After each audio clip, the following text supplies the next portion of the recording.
ಏನೂ ಆಗಿಲ್ಲ ಮನೆ ಎಲ್ಲ ಚೆನ್ನಾಗೇ ಇತ್ತು. ಅಂದರೆ ಅವರಿಬ್ಬರಿಗೂ ಇರ್ತದಿಲ್ಲ, ಗಂಡ ಹೆಂಡತಿ ಜಗಳ ಉಂಡು ಮಲಗೋ ತನಕ ಅನ್ನಂಗೆ. ಹಂಗೆ ಅವರು ಇದಾಗಿದ್ರು ಅಷ್ಟೇ, ಮಾತಾಡ್ತಿರ್ಲಿಲ್ಲ.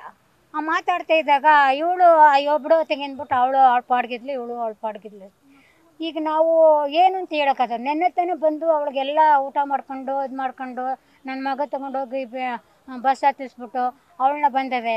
ನಾನು 9:15 ಫೋನ್ ಮಾಡಿದೆ, ರೀಚ್ ಆದ ಅಂತ. ಹ್ಞೂ ಅಮ್ಮ ರೀಚ್ ಆದೆ, ಮಕ್ಕಳೆಲ್ಲ ಮಲಗಿದ್ರು ಕಣಮ್ಮ ಅಂತ ಅಂದ್ಲು. ಈಗ ಬೆಳಗ್ಗೆ ಇಷ್ಟು ಅಂತಂದರೆ ಅದು ಏನು ಗೊತ್ತಿಲ್ಲ ನನಗೆ, ಗೊತ್ತಿಲ್ಲ ಗಣಪ. ನನ್ನ ಮಗಳು ಸೂಪರ್ ಮಗಳು ಮನೆ, ಸೂಪರ್ ಮಗಳು. ನನ್ನ ಮಗಳು ಅವಳು ಡಾಕ್ಟ್ರು ಅಂತಂದರೆ ಅವಳು ಇನ್ನೂ ಓದವಳು, ಅವಳು ಇನ್ನೂ ಒಳ್ಳೆ ಪ್ರೊಫೆಸ್ ಇದಾಗೋಳು, ಅವಳು ಹಂಗಿತ್ತು ಅವಳದು. ಆದರೆ ಏನಪ್ಪ ನನ್ನ ಮಗಳ ಒಟ್ಟಾಗವಳೆ ಅಂತಲೂ ಗೊತ್ತಿಲ್ಲ ನನಗೆ. ನಿಮ್ಗೆ ಅಮ್ಮ ಹೆಂಗೆ ವಿಷಯ ಬೆಳಗ್ಗೆ ಗೊತ್ತಾಯ್ತು?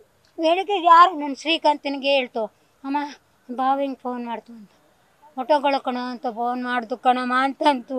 ಅದಕ್ಕೆ ಅಂತ ಆವಾಗಲೇ ನನಗೆ ಇದಾಯಿತು. ಆಮೇಲೆ ಅವನಿಗೂ ಏನು ಕೈ ಕಾಲು ಆಡಿಲ್ಲ, ನಮಗೂ ಏನು ಆಡಿಲ್ಲ. ಅವ್ನಿಗೆ ತಕ್ಷಣ ಕಾರ್ ಮಾಡ್ಕೊಬಂದು ಕಣಪ್ಪ.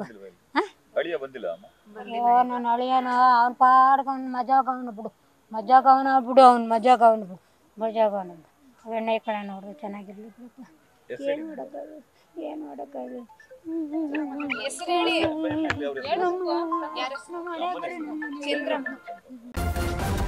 ನ್ಯೂಸ್ ಫಸ್ಟ್ ನಿರ್ಭೀತಿಯಿಂದ ನಿಮ್ಮ ಪರವಾಗಿ.